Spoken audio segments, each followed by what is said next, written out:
Greetings po mga kapatid, welcome back to my channel. Maraming salamat po sa Diyos at meron naman po tayong pagkakataon para makapag-vlog.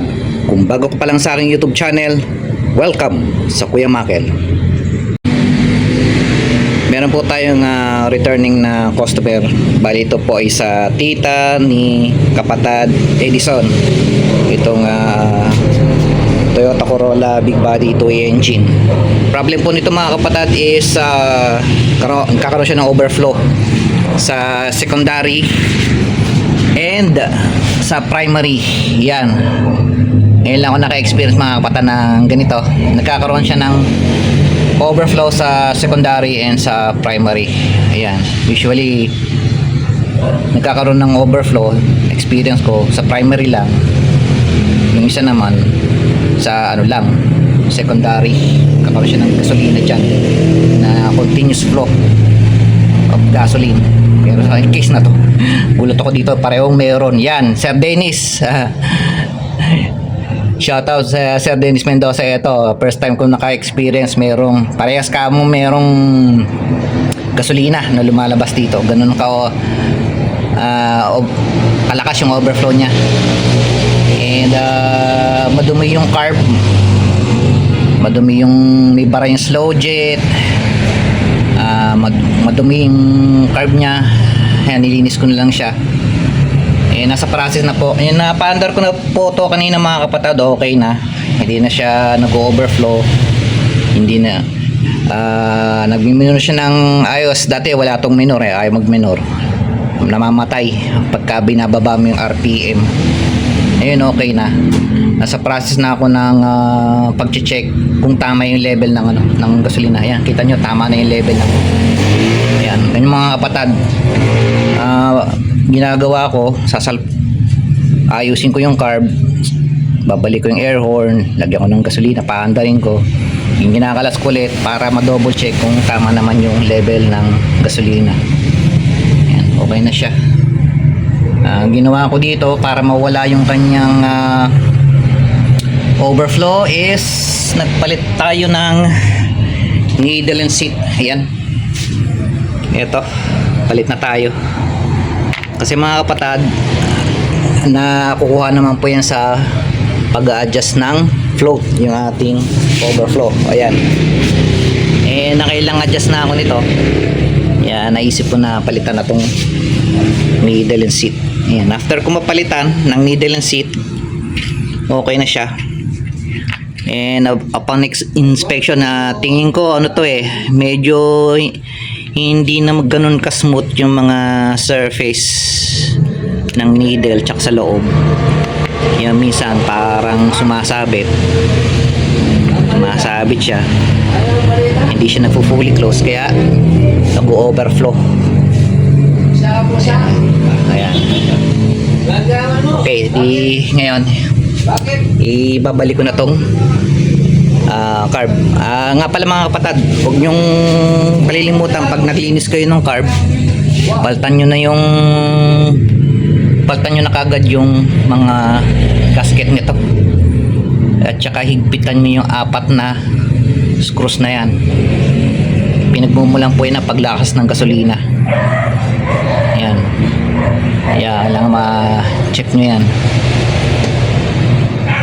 Tapos kung para malaman nyo na lang kung mayroon leak, kailangan chine-check din yan kung may leak. Kaya kita nyo walang leak, dry na dry. Lagyan nyo ng gas more din dito sa pinapatungan ng ating Venturi. Ayan, kung tansyan nyo na mas mataas yung level ng gasolina, lagyan nyo ito ng gas, itong bowl na mas pataas kaysa sa level ng Venturi. And then yan nyo lang mga ilang minutes. Pag hindi nagkaroon ng gas dito, dry na dry pa rin, okay na yan, wala na leak yung mga gasket niyan. Eh syempre, maraming gas, tatanggalin nyo yung gas niya, bawasan nyo. Dapat ganyan lang yung gas niya.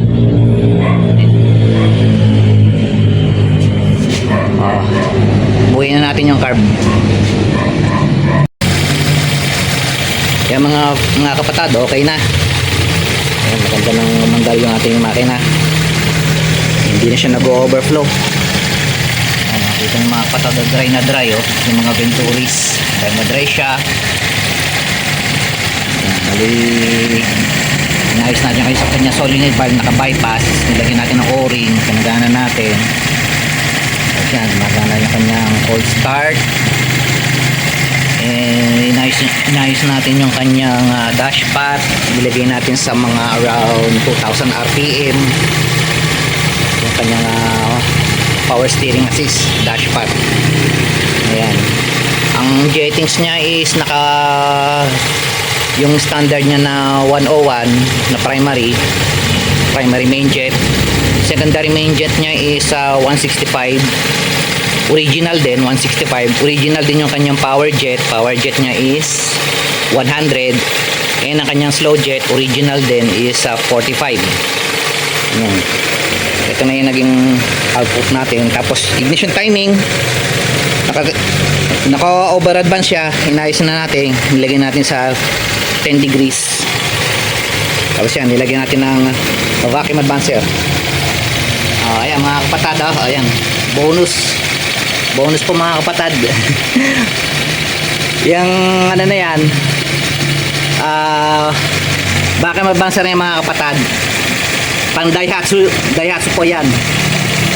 Nabili po ito sa Indonesia. Yan, try nyo kaysa bumili kayo ng Nico brand. Ito at least mas mura pa, mga 530 alam ko. Ang bili dito ni kapatid Edison, o 500 o less, ganyan. Ano, 800, madali namang masira yung Nico brand. Ito, okay ito. Delco po siya. Vacuum Delco ang hanapin nyo. Kita nyo, hindi nandito yung butas niya. Parang yung pang 16 valve. Ayan. Pero pwede rin siya mga kapatid. Kaya lang, medyo mahihirapan kayo sa pagkakabit ng hose.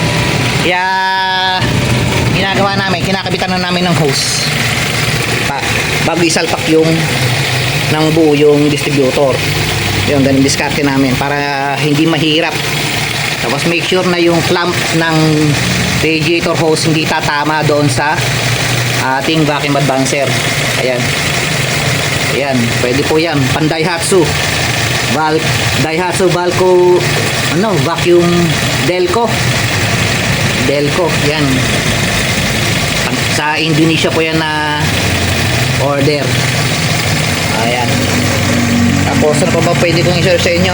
Paano po ba natin malalaman if sobra siya sa gasolina itong ating carb?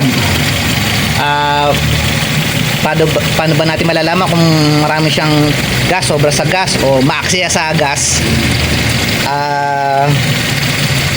Una, tingnan natin yung spark plugs. Kung maitim ang spark plug, ibig sabihin yung carb natin may problema, maaring nasa richer side po siya yung ating carb.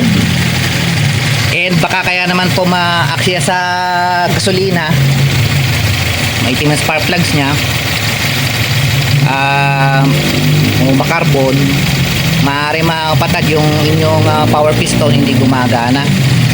Lagi siya nakastack na gano'n, hindi siya gumagalaw, hindi siya nagpe-play. So, normally yung ganito yung mga kapatid, pag gumagana ng maayos yung ating power piston. Yan, pag nire-rev mo, yan o,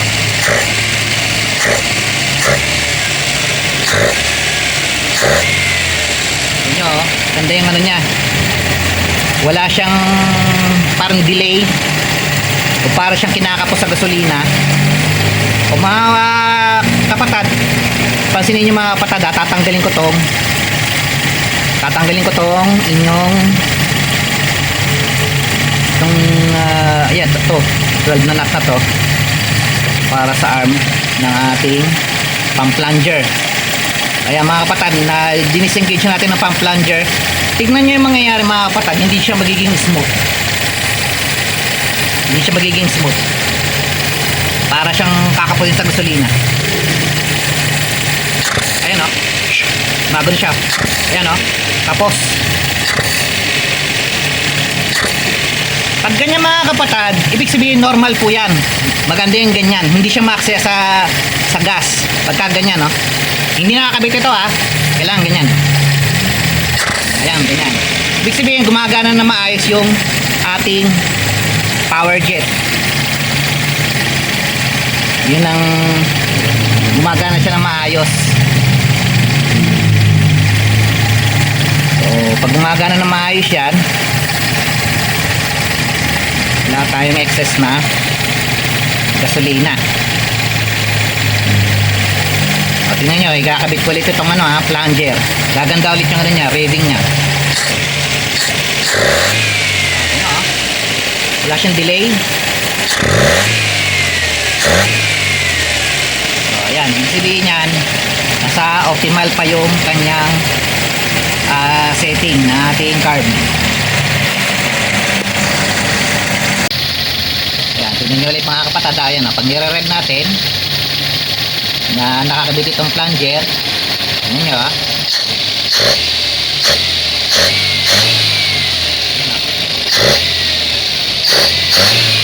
okay na yun, smooth niya yung pag nire-rev siya kasi nasusuplayan na ni plunger ng gasolina, kaya hindi na siya sinisinok. Ayan, may sumisirit na gasolina doon sa ating accelerator pump. Okay, ilagyan na natin. Ayan, ang makita ng mga kapatid.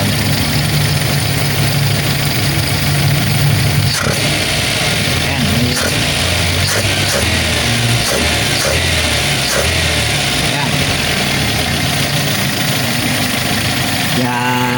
balanse lang yung amount of gasolina sa ating carb pagka ganyan. Mga kapatid, hanggang dito na lang po ang aking video for today. Ito po si Kuya Markel, saying maraming salamat po, maraming salamat sa Diyos.